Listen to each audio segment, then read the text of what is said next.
Hi guys, this is Manu Mishra. So welcome back with the session जिसमें आज हम लोग 10th ऑफ जनवरी के द हिंदू न्यूज़पेपर का एनालिसिस करेंगे। So here we start the analysis of today's newspaper. So the first news it's from the central government. So वो हुआ क्या, ईडब्ल्यूएस रिजर्वेशन को लेकर जो केस है वो अभी भी पेंडिंग पड़ा हुआ है सुप्रीम कोर्ट में। हियरिंग चल रही है बट उसका फाइनल डिसीजन नहीं आया। और कोर्ट ने बोल दिया है कि हम लोग जो डिसीजन है, जो नेक्स्ट हियरिंग होगी ईडब्ल्यूएस रिजर्वेशन के इशू को लेकर, वो हम लोग इन दी मंथ ऑफ मार्च सुनने वाले हैं। लेकिन because of this dispute, NEET PG के जो काउंसलिंग है वो रुकी हुई है, क्योंकि गवर्नमेंट ने by an order all India quota के अंडर 27% सीट रिजर्व कर दी थी for the OBC and 10% seat reserve कर दी थी फॉर दी ईडब्ल्यूएस। तो प्रॉब्लम ईडब्ल्यूएस में आई। तो फिर सेंट्रल गवर्नमेंट ने बोला था कि अभी नेट पीजी की जो काउंसलिंग है वो अभी पॉज कर दी जाए, या फिर जो 10% रिजर्वेशन है, 10% seats in all the medical colleges, वो अभी रोक दी जाए। क्योंकि बच्चे एडमिशन लेंगे अगर, क्योंकि हम सेंटर इज अफर्म कि हमारा जो हमने जो क्राइटेरिया फिक्स किया था ईडब्ल्यूएस कोटा में बिल्कुल सही है।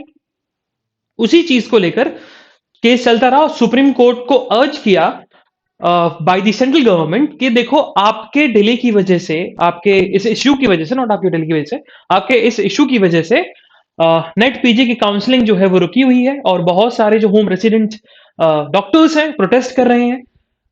और कुछ लोगों को अरेस्ट भी किया गया। स्टूडेंट्स रोड पे आ गए, मेडिकल स्टूडेंट्स रोड पे आ गए, सड़क पे आके प्रोटेस्ट करने लगे। तो फाइनली सेंट्रल गवर्नमेंट ने बोल दिया है by by taking permission from the Supreme Court कि नेट पीजी की जो काउंसलिंग है वो 12th ऑफ जनवरी से स्टार्ट हो जाएगी। Moving further towards the next news, so it's about the covid. So what happen, India में देखा जाए तो देर इज अ कॉन्सिक्यूटिवली 3 डेज जहां पर 1 लाख से ज्यादा केसेस निकल रहे हैं और कल सबसे हाईएस्ट निकले। तो कल की हम बात करें तो in and around 1.79 total cases, 1.79 lakh total cases निकले हैं आपके कोविड-19 के। The problem is because basically the rapid increment of these cases is because of the Omicron variant and और different types of variant. Reason being क्योंकि बहुत सारी population को हम देखा जाए, majority of the population got vaccinated, not double dose but we can say that आपका single dose, वो तो मेजोरिटी ने करवा लिया है। उसके बावजूद भी आपका जो केसेस है वो इंक्रीज होते जा रहे हैं। सो रीजन इसका यही है क्योंकि जब हमने एक वेरिएंट पर हमारी इम्यूनिटी आ गई, क्योंकि हमने वैक्सीन लगवाया तो हमारी एक वेरिएंट पे इम्यूनिटी आ गई। तो कोविड-19 जो वायरस है वो अपना वेरिएंट बहुत रैपिड तरीके से चेंज करता है, क्योंकि जब से बहुत सारे वेरिएंट आ चुके हैं, अल्फा, बीटा, गामा, आपका ओमिक्रॉन, और भी बहुत सारे वेरिएंट है, ठीक है, डेल्टा। उसके उसके इसी के चलते बहुत सारे केसेस हर साल निकलते आ रहे हैं।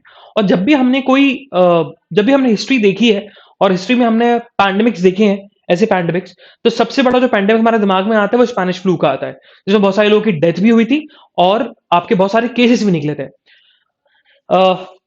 तो इसी चीज को देखते हुए स्पेनिश फ्लू को देखा हम स्पेनिश फ्लू को अगर हम देखें तो स्पेनिश फ्लू फर्स्ट वेव भी आई थी, उसकी सेकंड वेव भी थी, बट थर्ड वेव इतनी सक्सेसफुल नहीं हो पाई थी because of the herd immunity. हम लोगों ने, हमारी बॉडी के अंदर इम्यूनिटी आ चुकी थी कि हम लोग उस स्पेनिश फ्लू से लड़ सकें। बट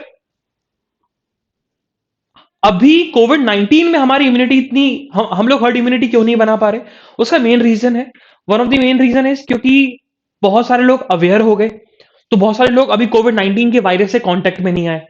पहला रीजन ये है। दूसरा रीजन ये है क्योंकि कोविड-19 का जो वायरस है वो बहुत ज्यादा अपना जो वेरिएंट्स है, वो वेरिएंट्स फॉर्मूला चेंज होता रहता है, मतलब उसका वेरिएंट चेंज होते रहते हैं, रैपिडली चेंज होते रहते हैं, बहुत सारे वेरिएंट्स आ रहे हैं। तो जिसके चलते जो कोविड-19 की जो वैक्सीन है वो इतनी ज्यादा इफेक्टिव नहीं हो पाती, अगर इवन दो आपको वैक्सीन लग चुकी है और कोई दूसरा वेरिएंट अगर आपको कांटेक्ट करता है तो। मूविंग फर्दर, सो अच्छा, ये वाली जो न्यूज है ना वो अभी नेशनल न्यूज में है तो अपन उसको पढ़ेंगे, ठीक है, डिटेल में डिस्कस करेंगे। चलो, मूविंग फर्दर, सिटी न्यूज हमें नहीं पढ़नी है, will move to the state page. और स्टेट पेज में सबसे इंपॉर्टेंट पॉइंट यही है। अब देखो, ये कांग्रेस रैली बिगिन कर रही है मेघदूत प्रोजेक्ट को लेकर in the state of Karnataka. ये हमारे लिए इंपॉर्टेंट नहीं है। The important is what Mekedatu project है। तो मेघदातु प्रोजेक्ट की हम बात करें, so it's a project by the Karnataka government to make dams on the river Kaveri, and that dam will store the excess water of the river Kaveri, which has been by the excess rainfall. Okay, so होता क्या है कि जब monsoon season आता है तो monsoon season में अगर हम वैसे बेसिक लेवल में बात करें तो जो रिवर्स होती हैं, एक रिवर की कोई बाउंड्री नहीं होती कि भाई एक रिवर सिर्फ अपने एक स्टेट के बाउंड्री के अंदर ही फ्लो करेगी। रिवर की कोई बाउंड्री आप फिक्स नहीं कर सकते ना, बल्कि आप तो रिवर को लिंक करते हो। तो लिंक करना ज्यादा अच्छा होता है, क्योंकि जहां पर पानी ज्यादा आता है वहां पानी अब जितनी डिमांड है उतना ही आएगा, और जहां पानी की कमी है वहां पर पानी ज्यादा आने लगेगा, जहां वहां वहां पर पानी भी पहुंच जाएगा। तो linking project a good project, जो कि एक तरीके से मैनिफेस्टो में लिखा था बीजेपी ने, और बीजेपी 2014 में जब मैनिफेस्टो ने रिलीज किया था, और बीजेपी उस पर काम भी कर रही है। गवर्नमेंट ने अनाउंस भी कर दिया कि वेतवा और आपके केन रिवर को ज्वाइन कराएंगे, लिंक कराएंगे। बट अभी हम बात करें तो मेघदातु प्रोजेक्ट जो है, उस मेघदातु प्रोजेक्ट के अंदर होता क्या है कि रिवर कावेरी के ऊपर बन रहा है। तो river Kaveri flow from two states, Karnataka से आपकी तमिलनाडु में जाता है, तमिलनाडु के बाद that's flow in the Bay of Bengal, ठीक है, ड्रेन हो जाती है बे ऑफ बंगाल में। बट और वाटर डिवाइडेड है, कावेरी जो रिवर वाटर बोर्ड है उसने वाटर डिवाइड कर रखा है कि भाई इतना क्यूबिक मीटर ऑफ वाटर इस कावेरी रिवर का कर्नाटका को मिलेगा और इतना तमिलनाडु को मिलेगा, on the basis of the demand और on the basis of the population, we can say that. So हुआ क्या, कभी कभी मॉनसून आता है, मॉनसून में बारिश होने लगती है और बारिश बहुत ज्यादा हो जाती है, इसके चलते कावेरी रिवर में बहुत ज्यादा पानी आने लगता है। तो देखा जाए तो कावेरी रिवर फ्लो कहां से करती है, कर्नाटका से, फिर तमिलनाडु में जाती है। तो जो एक्सेस वाटर है ना वो भी तमिलनाडु में चला जाता है, और तमिलनाडु उतना ही यूज करती है जितनी उसकी जरूरत है, और उसके बाद वो पानी आपका वे ऑफ बंगाल में वेस्ट हो जाता है। इसी चीज को लेकर तमिलनाडु गवर्नमेंट का तमिलनाडु गवर्नमेंट का एक बेसिकली इंटेंशन था कि जब हम अपने मेट्रोपॉलिटन सिटीज की बात करें, स्पेशली बैंगलोर की बात करें, तो बैंगलोर में वाटर की बहुत कमी है, बहुत स्कैसिटी है। तो वाटर की स्कैसिटी को कैसे कम किया जाए, तो उनके दिमाग में आएगा क्यों ना कावेरी का जो एक्सेस वाटर है उसको हम यूज कर सकें, और जो बैंगलोर के आसपास की जो आपकी फार्मर्स हैं उनको भी एग्रीकल्चर पर्पज के लिए वाटर सप्लाई किया जाए। उसके लिए उन्होंने मेघदातु प्रोजेक्ट बनाया कि डैम्स में एक्सेस वाटर को रिस्टोर किया जाएगा। लेकिन इस चीज पर तमिलनाडु ने ऑब्जेक्शन रेस कर दिया। उन्होंने सिंपल सी बात बोली कि जब भी आप एक्सेस चीज ले रहे हो तो उस एक्सेस चीज में हमारा भी हक है, हम भी अफेक्टिंग पार्टी है ना। तो अफेक्टिंग पार्टी से आपको परमिशन लेनी पड़ेगी, और हमारा जो पॉइंट है वो ये है कि आप कावेरी रिवर पर ये डैम नहीं बना सकते, ये प्रोजेक्ट स्टार्ट नहीं कर सकते। तो इसी चीज को लेकर जो कर्नाटका में जो अपोजिशन पार्टी है कांग्रेस, वो रैली निकाल रही है, इवन दो कोविड-19 केसेस अराइज हो रहे हैं ऑन दी मेघदातु प्रोजेक्ट को लेकर। मूविंग फर्दर, सो ये एडवर्टीजमेंट है, नहीं पढ़ना है। So will move to the editorial page. Let's see आज एडिटोरियल में क्या क्या इंपॉर्टेंट एडिटोरियल पेज में आज कौन कौन से इंपॉर्टेंट आर्टिकल्स हैं, एडिटोरियल्स हैं। सो the first editorial it's about the governor और गवर्नमेंट्स के बीच में, स्टेट गवर्नमेंट्स के बीच में जो डिस्प्यूट अराइज हो रहा है उससे रिलेटेड है, इसको अपन पढ़ेंगे। द सेकंड वन अनचेंज्ड, तो व्हाट हैपन, तो ईडब्ल्यूएस रिजर्वेशन को लेकर जो डिस्प्यूट केस बोल सकते हैं हम, पेंडिंग पड़ा हुआ है इन दी सुप्रीम कोर्ट, उससे रिलेटेड है। And the most important editorial of today's newspaper it's about the mediation bill, ठीक है, इसको अपन पढ़ेंगे। चलो, तो first we discuss the some Raj Bhavan are on the war path. तो देखो हुआ क्या, अगर हम बात करें सो बहुत सारे इंसिडेंट्स देखने को मिल रहे हैं। अभी महाराष्ट्र की हम बात करें, अभी हम केरला की बात करें, अभी हम आपके वेस्ट बंगाल में तो रेगुलरली होता रहता है, जहां पर स्टेट गवर्नमेंट और गवर्नर्स के बीच में डिस्प्यूट अराइज हो जाता है। अब हुआ क्या इस चीज में कि बहुत सारी मीडिया रिपोर्ट सामने आ रही है, और मीडिया रिपोर्ट्स में यही बताया जा रहा है कि कैसे स्टेट गवर्नमेंट और स्टेट के गवर्नर्स के बीच में टसल चल रहा है। तो सबसे पहले उन्होंने बोला कि देखो, हम डिस्क्रिशनरी पावर की हम बात कर रहे हैं। जब हम बात करते हैं ना कि गवर्नर बनाया क्यों, तो जब कॉन्स्टिट्यूएंट असेंबली बनी थी, तो कॉन्स्टिट्यूएंट असेंबली का एक काम था आपका कॉन्स्टिट्यूशन बनाना, और उस कॉन्स्टिट्यूशन में लिखा गया है कि every state should consist of what, governor. ठीक है, लेकिन जब गवर्नर के अपॉइंट होने की बात आई तो गवर्नर का जो प्रोविजन है वो जो जो प्रोविजन है गवर्नर का इंडियन कॉन्स्टिट्यूशन, वो कोई अ, नया प्रोविजन नहीं है, वो ऑलरेडी कॉलोनियल एरा चला रहा था। ब्रिटिशर्स ने गवर्नर्स को अपॉइंट किया था, और गवर्नर्स के पास सारी पावर थी, legislative power, judicial power, executive power, and they are directly answerable to the king, the majesty, है ना, हिज मेजेस्टी या हर मेजेस्टी, किंग या क्वीन जो भी हो सकता है। सो वो डायरेक्टली आंसरेबल होते थे और उनके पास सारी पावर होती थी। जब कॉन्स्टिट्यूंट असेंबली बनी तो कॉन्स्टिट्यूंट असेंबली में जो मेंबर्स थे वो सब फ्रीडम फाइटर्स थे, और उन सबको पता था कि कॉलोनियल एरा में हमारे पास कितनी ज्यादा एट्रोसिटीज हुई। तो मेजोरिटी ऑफ द लोगों का कहना यही था कि गवर्नर्स को अपॉइंट नहीं करना चाहिए, उनको इतनी पावर देने की जरूरत नहीं है। But there are some minority members in the constituent assembly जिनकी डिमांड थी गवर्नर्स वैसे ही अपॉइंट करने चाहिए जैसे कॉलोनियल एरा में थे। लेकिन the father of the constitution, जिनको हम बोलते हैं B.R. अम्बेडकर, उन्होंने एक सिंपल सी बात बोली। उन्होंने बोला कि हम लोग उस कॉलोनियल एरा से निकले हैं, हम लोग उस बेसिकली उस दबे हुए पीरियड से निकले हैं जहां पर गवर्नर्स ने जो प्रोविजंस के गवर्नर्स हैं, पहले स्टेट को प्रोविजंस में प्रोविजंस बोले जाते थे, जैसे कि मद्रास हो गया, आपका बंगाल हो गया, आपका बॉम्बे हो गया, तो प्रोविंस है ये। तो इन प्रोविंस में गवर्नर्स अपॉइंट किए जाते थे और उनके पास सारी पावर होती थी। ठीक है, तो इन प्रोविंस में जो लोग थे उनके बहुत ज्यादा राइट्स ब्रीच हुए, उनको जो हक मिलने थे वो हक मिले नहीं। लेकिन तब भी बहुत सारे कॉन्स्टिट्यूंट असेंबली के मेंबर्स डिमांड करने लगे, नहीं नहीं ऐसा नहीं होना चाहिए। तो सिंपल सी बात B.R. अम्बेडकर ने बोली कि देख, हमारी कंट्री जो है अब वो डेमोक्रेटिक कंट्री बनने जा रही है, वो अब कोई किसी कंट्री की कॉलोनी तो रहेगी नहीं। तो अगर हम स्टेट में स्टेट गवर्नमेंट बनाएंगे और फेडरल नेशन होगा हमारा, तो मतलब स्टेट गवर्नमेंट भी होगी, ऐसा नहीं कि सेंट्रल गवर्नमेंट पूरा रूल करेगा। तो फेडरल नेशन बन रहा है हमारा, तो स्टेट गवर्नमेंट भी बनेगी, और स्टेट गवर्नमेंट जो कि डायरेक्टली अपॉइंट करेगा by the people. if people is directly appointing the state government और गवर्नर्स को हम एक्स्ट्रा पावर दे दें, तो there will be a tussle between the state government and the governor. इसी चीज को लेकर उन्होंने सिंपल सी बात बोली कि स्टेट गवर्नमेंट के पास एग्जीक्यूटिव पावर होगी और गवर्नर को as a constitutional head appoint कर दिया जाएगा, ये कॉन्स्टिट्यूशन पोजीशन दे दी जाएगी, और उसके साथ साथ गवर्नर को डिस्क्रिशनरी पावर कुछ ना कुछ मिलेगी। अब डिस्क्रिशनरी पावर अपन समझेंगे आगे होता क्या। इवन दो इतनी डिस्क्रिशनरी पावर तो आपके प्रेसिडेंट के पास भी नहीं होती, ठीक है, जितनी एक स्टेट के गवर्नर के पास होती है। अब जैसे कि वाइस चांसलर को अपॉइंट करना, तो वाइस चांसलर को अपॉइंट करना is a discretionary power of the आपका गवर्नर। ठीक है, तो अब उन्होंने थोड़े से एग्जाम्पल्स दिए, अब उन्होंने कुछ रियल लाइफ एग्जाम्पल्स दिए। तो सबसे पहले तो अच्छा ये लिख लेना कि दो इंपॉर्टेंट केसेस हैं, एक तो शमशेर सिंह टू दी नवम रेबिया। तो इन जब शमशेर सिंह टू नवम रेबिया जितने भी केसेस टोटल केसेस निकलने को मिले ना, ये सब गवर्नर की पावर से रिलेटेड थे, सारे गवर्नर की पावर से रिलेटेड। ठीक है, और उनका यही कहना था कि जितने भी केसेस गवर्नर के, governor can not exercise their power without surpassing the state government order.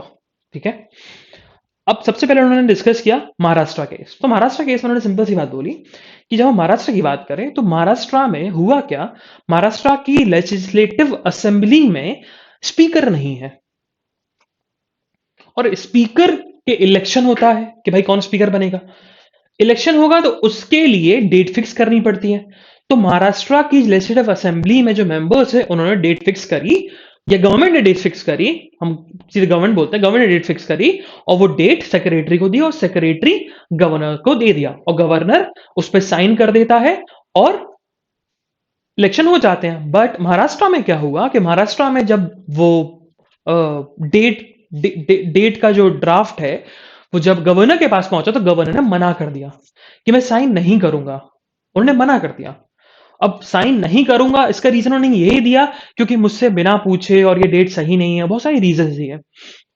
लेकिन इस केस में ऑथर का सिंपल सा यही कहना है कि जब हम बात करते हैं गवर्नर की पावर की इन दिस केस, तो गवर्नर के पास ये पावर है ही नहीं कि वो मना कर सके टू दी स्टेट गवर्नमेंट कि आप इस डेट पे इलेक्शन नहीं करा सकते। गवर्नर कंपेल्ड है क्योंकि governor can act on the aid and advice of council of minister. तो काउंसिल ऑफ मिनिस्टर्स ने जब बोला कि आपको इस डेट पे इलेक्शन कराना है तो गवर्नर को उस डेट पे उस ड्राफ्ट पे साइन करना चाहिए और उसी डेट पे इलेक्शन होगा। लेकिन ऑथर का फिर एक और क्वेश्चन रेज हुआ, उनका यही कहना है कि अगर गवर्नर ऐसा नहीं करता है तो क्या होगा। तो इस चीज को लेकर ऑथर ने खुद आंसर दिया, उन्होंने ये बोला कि फिर स्टेट गवर्नमेंट एक रिजिड रूट अपनाएगी और जो प्रोविजन है, जिस प्रोविजन के अंडर गवर्नर को पावर मिल रखी है कि वो अपनी अथॉरिटी दिखा सकता है on the election of the speaker in the legislative assembly, उसकी पावर को कर्टेल कर देगा। क्योंकि कॉन्स्टिट्यूशन में इतनी पावर तो है ही नहीं गवर्नर के पास कि वो डेट को मना कर सके। तो जिस रूल के अंदर, जिस एक्ट के अंदर गवर्नर को पावर मिल रखी होगी, वो कर्टेल करेगा। तो ये महाराष्ट्र का केस है। दूसरा उन्होंने केस बताया केरला का। तो उन्होंने केरला की सिचुएशन को लेकर उन्होंने सिंपल सी बात बोली, केरला की जो सिचुएशन है वो थोड़ी और कंट्रोवर्शियल है। अब वो कंट्रोवर्शियल कैसे है? उन्होंने ये बोला कि केरला के जो गवर्नर है, उन्होंने एलिगेशन लगाया टू दी स्टेट गवर्नमेंट कि मुझे प्रेशराइज किया गया वाइस चांसलर को अपॉइंट करने में। क्योंकि देखा जाए तो एक्स ऑफिशियो चांसलर होता है केरला में governor to all the state universities. जितनी भी स्टेट में यूनिवर्सिटीज हैं केरला स्टेट में, उन सबका जो चांसलर है वो आपका गवर्नर ही होगा, एक्स ऑफिशियो होगा। मतलब एक्स ऑफिशियो मतलब जब तक आप गवर्नर की पोस्ट होल्ड करके रखोगे तब तक आप चांसलर हो। अगर आप जैसी गवर्नर हटे वैसे ही आप चांसलर से भी हट जाओगे। और आप ऐसा नहीं कर सकते कि भाई गवर्नर होते हुए आप चांसलर की पोस्ट रिजाइन कर दो, हो ही नहीं सकता। तो हुआ क्या, तो स्टेट गवर्नमेंट ने जब वाइस चांसलर, कुन्नूर यूनिवर्सिटी का वाइस चांसलर का टेन्योर खत्म होने वाला था, तो स्टेट के एजुकेशन मिनिस्टर ने लेटर लिखा टू द गवर्नर कि आप ऐसा करिए कि आप जो ऑलरेडी वाइस चांसलर जा रहे हैं उनको फिर से रीअपॉइंट कर दो। और गवर्नर ने रीअपॉइंट कर दिया उन्हीं वाइस चांसलर को। लेकिन आफ्टर सम डेज गवर्नर आए सामने, मीडिया के सामने, उन्होंने सिंपल सी बात बोली कि मुझे स्टेट गवर्नमेंट ने प्रेशराइज किया था कि आप अपॉइंट करिए, आप रीअपॉइंट करिए उन्हीं पर्सन को जो पहले कुन्नूर यूनिवर्सिटी में वाइस चांसलर थे, उनका फिर से टेन्योर आप एक्सटेंड करिए। लेकिन इस केस में ऑथर ने सिंपल सी बात बोली, ऑथर ने यह बोला कि जब हम बात करते हैं आपका, जब हम बात करते हैं केरला की, तो और सॉरी नॉट केरला की, जब हम बात करते हैं आपके appointment of the vice chancellor in universities, तो ये डिस्क्रिशनरी पावर है टू दी आपका गवर्नर। गवर्नर सबसे रिकमेंडेशन ले सकता है, गवर्नमेंट से भी, मिनिस्टर से भी, किसी पर्सन से भी, इवन दो लीडर अपोजिशन से भी रिकमेंडेशन ले सकता है। लेकिन रिकमेंडेशन ले सकता है, जरूरी नहीं है कि उन रिकमेंडेशन को एक्सेप्ट करे और माने और अपॉइंट कर दे। उसकी खुद की डिस्क्रिशनरी पावर है, वो चाहे तो किसी पर्सन को भी वाइस चांसलर बना सकता है, मतलब क्वालिफाइड होना चाहिए, तो उस पर्सन को वाइस चांसलर बना सकता है, किसी को भी। आपको स्टेट गवर्नमेंट के प्रेशर में आके काम करना ही नहीं चाहिए था। तो इससे ये पता लगता है कि केरला के जो गवर्नर है उनको अपनी पावर के बारे में पता ही नहीं था। ये चीज बताई गई। फिर लास्ट में उन्होंने यही लिखा है ऑथर ने, डिटैचमेंट इज द एसेंस। तो उन्होंने बोला कि जब भी हम स्टेट गवर्नमेंट और गवर्नर के तहसील की बात करते हैं तो ये कोई नया टॉपिक नहीं है, ये बहुत सालों से चला आ रहा है। बट ये सब रेयर ओकेजन्स पे होते थे, ये फ्रिक्वेंटली नहीं होते थे। लेकिन अभी की हम पीरियड की बात करें, प्रेजेंट की हम बात करें, तो अभी बहुत फ्रिक्वेंटली हो रहा है। इवन राजस्थान में भी हुआ, महाराष्ट्र में भी हुआ, आपका जम्मू एंड कश्मीर में इसी वजह से नहीं हो रहा है क्योंकि आपका गवर्नमेंट नहीं है वहां पर, ठीक है। तो आपका बेसिकली जितनी भी मतलब नॉन बीजेपी रूलिंग स्टेट्स हैं, वहां पर कहीं ना कहीं स्टेट गवर्नमेंट और गवर्नर का टसल देखने को मिला। वेस्ट बंगाल में तो हर महीने देखता है, कोई भी गवर्नर आ जाए देखने को मिलता है, ये दिल्ली में भी देखने को मिलता है।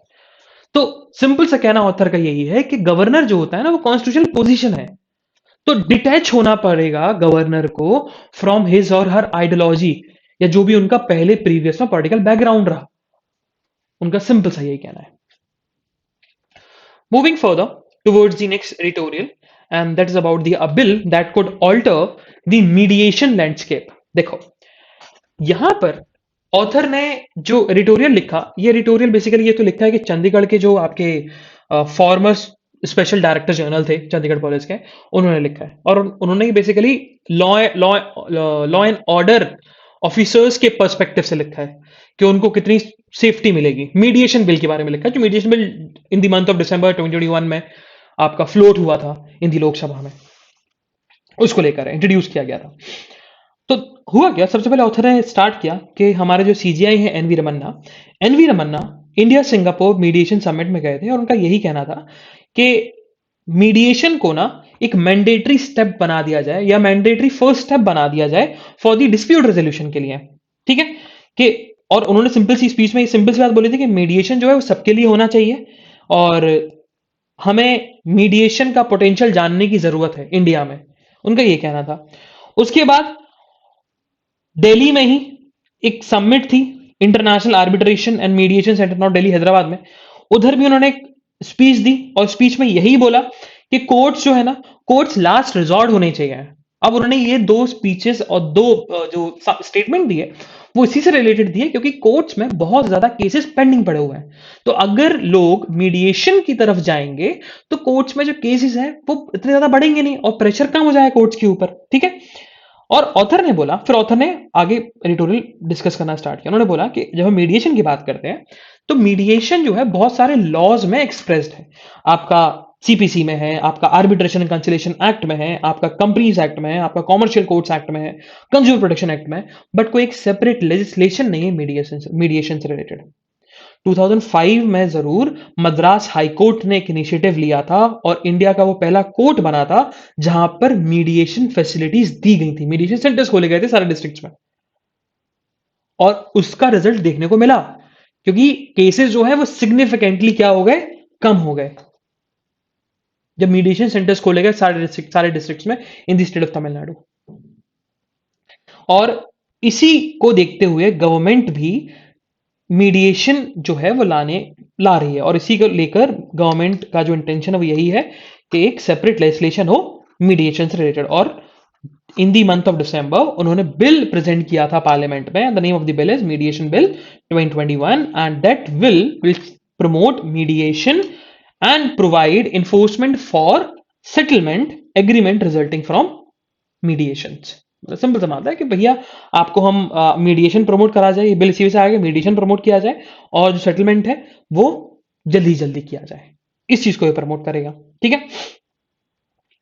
लेकिन फिर ऑथर ने बताया, ऑथर ने सिंपल सी बात बोली कि देखो civil cases and commercial cases सारे के सारे आपके डिस्प्यूट रिजॉल्व हो जाएंगे मीडिएशन के थ्रू, लेकिन कुछ डिस्प्यूट्स ऐसे हैं जो मीडिएशन में फिट नहीं बैठते हैं, ठीक है। जैसे कि नॉन कंपाउंडेबल ऑफेंसेस, आपके क्रिमिनल ऑफेंसेस।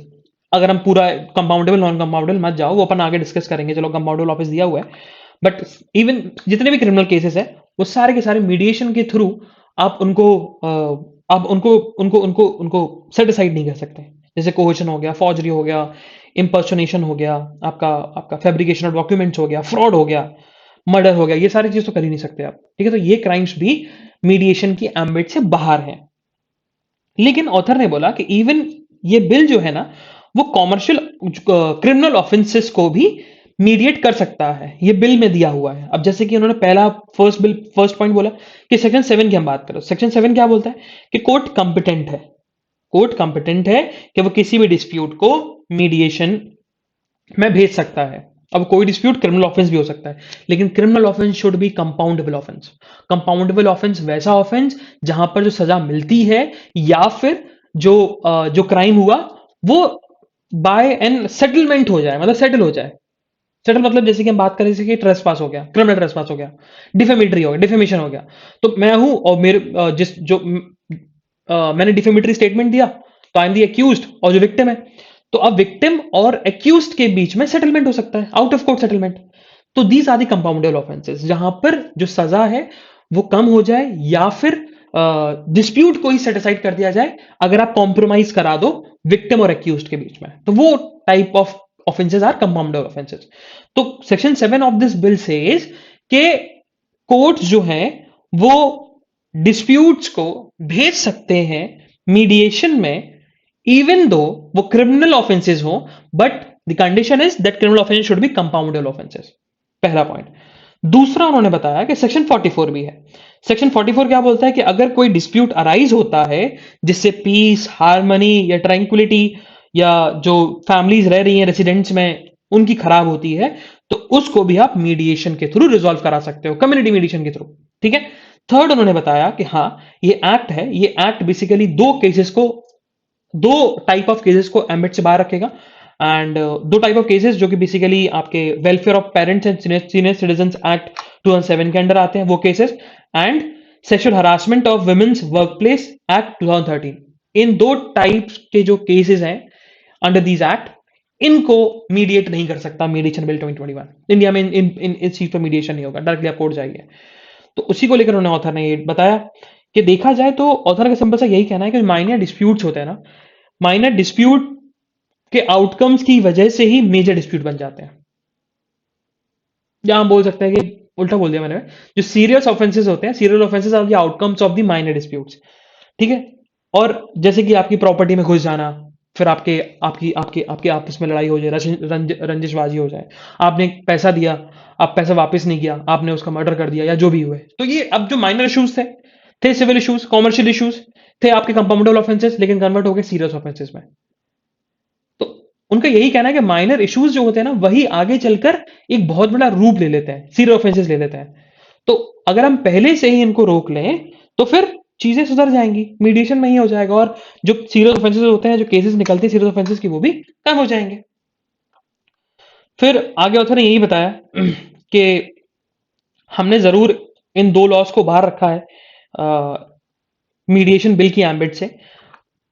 पहला तो इसीलिए सेक्सुअल हरासमेंट से रिलेटेड है, तो अगर सेक्सुअल हरासमेंट में मीडिएशन होने लगी तो फिर जो सेक्सुअल सेल बनती है, sexual anti anti sexual cell बनती है in the at the workplace, उनमें फिर डिस्प्यूट रिजॉल्व हो जाएगा, उनमें फिर बेसिकली उनमें उनमें सेटलमेंट होने लगेंगे सेल्स में ही। पब्लिक में केसेस आएंगे ही नहीं, कोर्ट में केसेस आएंगे नहीं, अथॉरिटीज को पता लगेगा ही नहीं। तो लोग जो हैं, जो जो एक्यूज हैं, उनको और ज्यादा एक तरीके से इंकरेजमेंट मिल जाएगा कि भैया केस हमारे ऊपर हो नहीं रहा तो हम तो कर सकते हैं। ठीक है। फिर उन्होंने दूसरा ही बताया कि सीनियर सिटीजन को भी हमने एम्बिट से बाहर रखा है, क्योंकि अगर पेरेंट्स और बच्चों के बीच में सेटलमेंट नहीं करा सकते आप, क्योंकि वो रिस्पॉन्सिबिलिटी है बच्चों की कि अपने पेरेंट्स की वो केयर रखें, एल्डर पेरेंट्स की वो केयर रखें। तो दैट्स ऑल्सो एन ऑफेंस एक तरीके से, उसी वजह से एम्बिट से बाहर रखा गया है, यही बताएगा। फिर होता नहीं, यही कहना है कि सीआरपीसी की हम बात करें, क्रिमिनल प्रोसीजर कोड, उसमें अराउंड 43 ऑफेंसेज हैं, क्रिमिनल ऑफेंसेज हैं, दोटा कंपाउंडेबल, तो वो मीडिएशन के थ्रू रिजॉल्व हो सकते हैं। और 13 ऐसे ऑफेंसेज हैं, 13 अदर ऐसे ऑफेंसेज हैं जिनको कंपाउंडेबल में डाल दिया जा सकता है with the permission of the court, ये चीज बताया गया। फिर लास्ट में होता नहीं, यही लिखा है कि बहुत सारे ऐसे अनडिस्प्यूटेड सिविल और कॉमर्शियल डिस्प्यूट्स होते हैं जिनका जिनका वो जिनके बढ़ने से, टाइम स्पेंड ज्यादा करने से, क्योंकि कोर्ट्स में पेंडिंग पड़े रहते हैं, वो क्रिमिनल ऑफेंसेस में कन्वर्ट हो जाते हैं, और क्रिमिनल ऑफेंसेस में कन्वर्ट करवा दिया जाता है। उसका मेन रीजन यही है कि आपको डर रहता है अरेस्ट होने का, तो आप सिविल डिस्प्यूट और कमर्शियल डिस्प्यूट को सेटिसाइड करते हो। कोई भी है, जैसे आप सिविल डिस्प्यूट आपका कोई, और अगर आपके ऊपर कोई क्रिमिनल चार्जेस लगा दिया, तो आप यही बोलोगे भाई सिविल डिस्प्यूट की वजह से मुझे अरेस्ट होना पड़ रहा है, तो आप उसको बोलोगे कि नहीं छोड़ो हटाओ, सिविल डिस्प्यूट नहीं करते हैं। तो और कभी कभी ऐसे होते हैं माइनर डिस्प्यूट्स होते हैं जिन पर पुलिस इतना नजर नहीं डालती, पुलिस इतना फोकस नहीं करते उन डिस्प्यूट्स के ऊपर। तो इस चीज को लेकर ऑथर ने बोला कि जिसके चलते जो केसेस हैं वो सीरियस ऑफेंसेस में कन्वर्ट हो जाते हैं। तो यही कहना, उनका यही कहना है कि मीडिएशन आने की जरूरत है, और मीडिएशन बिल जो है बहुत अच्छा है। Moving further towards the national news, so let's see what national news से। अच्छा, जो अगर आप सोच रहे होंगे भैया मैंने थर्ड वाला एडिटोरियल डिस्कस नहीं किया, तो इट्स अबाउट ईडब्ल्यूएस, वो आप खुद पढ़िए। And that editorial it's basically about the कि गवर्नमेंट इवन दो इतना हाइप लेके चली, लेकिन उसको रिजॉल्व नहीं करा पाई, टाइम इतना वेस्ट कर दिया, काउंसलिंग भी डिले हो गई, लेकिन उसको रिजॉल्व नहीं करा पाई।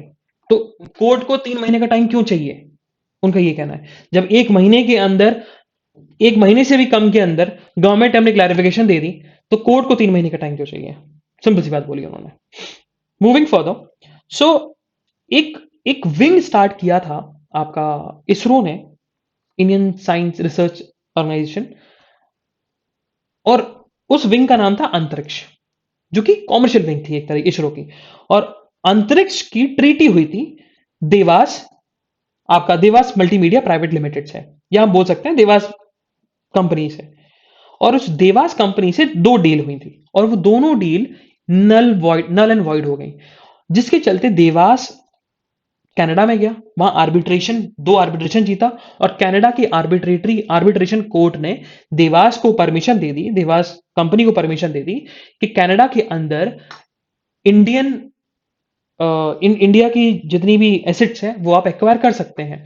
अब एसेट्स कौन सी हैं, जैसे कि एयरपोर्ट अथॉरिटी ऑफ इंडिया की एसेट्स और एयर इंडिया की जितनी भी एसेट्स हैं वो एक्वायर कर सकते हो। लेकिन फिर कनाडा का ये, जब इंडियन गवर्नमेंट ने इस चीज को लेकर आगे बढ़ी, उन्होंने अपील करी, तो फाइनली कल कनाडा के क्यूबेक कोर्ट ने बोल दिया है कि देवास सिर्फ 50% ऑफ द एयर इंडिया के एसेट जो है वो सीज कर सकता है, ना कि किसी और 50% एसेट सीज कर सकता है, इससे ज्यादा नहीं कर पाएगा। उन्होंने सिंपल सी बात बोल दी है। मूविंग फर्दर, सो सिटीजनशिप अमेंडमेंट एक्ट मतलब सीएए, उसको लेकर अभी भी रूल जो है सेंटर को नोटिफाई कर रहे हैं। सेंटर ने अभी तक नोटिफाई नहीं किए कि सीए के अंदर कैसे लोगों को आप सिटीजनशिप एक्वायर करवाओगे या सिटीजनशिप दोगे।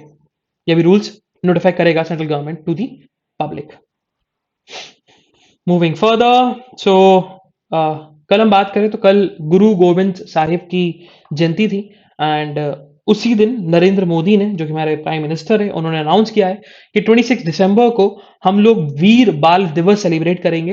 रीजन बीइंग क्योंकि ऑन 26 ऑफ दिसंबर गुरु गोविंद सिंह के जो 4 बच्चे थे, जिनको साहबजादे बोलते थे, उन्होंने अपना करेज दिखाया और शहीद हो गए। और इसी के चलते on from 26 of December Indian government will celebrate Veer Baal Diwas. Moving further, अच्छा ये पूरा पेज आपका पॉलिटिक्स से रिलेटेड है, नहीं पढ़ना है। Moving further towards the national news, so what happened, so यही बताया गया कि पार्लियामेंट के 400 स्टाफर्स जो हैं वो कोविड-19 पॉजिटिव निकले हैं। तो अब यही है कि पार्लियामेंट का सेशन जो है शायद, बजट सेशन जो है वो शायद रीशेड्यूल हो सकता है। Moving further, so because of the fear of Omicron variant, Indigo ने अपनी 20% ऑफ द फ्लाइट जो है वो कैंसिल कर दी है। ओके, शेयर करेगा भाई इसका आज on the world news. So what happen, तो अभी जो चाइना के फॉरेन मिनिस्टर हैं आपके वांग यी, वो इंडियन ओशंस कंट्रीज की विजिट पर है और वो कल श्रीलंका विजिट किए और श्रीलंकन गवर्नमेंट ने रिक्वेस्ट करी उनसे, प्रेसिडेंट ने रिक्वेस्ट करी टू दी चाइना कि जो हमने डेट लिया है from the China around $5 billion का, जो कि श्रीलंका के टोटल डेट का 10% है, उसको थोड़ा सा रीस्ट्रक्चर कर दो। मतलब जितना आप रिकवर करो उतना रिकवर मत करो, क्योंकि श्रीलंका में ऑलरेडी इकोनॉमिक क्राइसिस है और कोविड-19 की वजह से और ज्यादा इकोनॉमिक बर्डन आ गया हमारे ऊपर। तो थोड़ा सा रीस्ट्रक्चर कर दो हमारे डेट को। मतलब जैसे कि रीस्ट्रक्चर मतलब आप अभी इंटरेस्ट मत लो या इंटरेस्ट कम लो या फिर सिंपल इंटरेस्ट लो, कंपाउंड इंटरेस्ट मत लो, वैसी चीज है। Moving further, so world news में इतना ही। इकोनॉमिक न्यूज में आज आज पहली बात तो इकोनॉमिक न्यूज आती नहीं है because today is Monday. So this is the analysis of today's newspaper.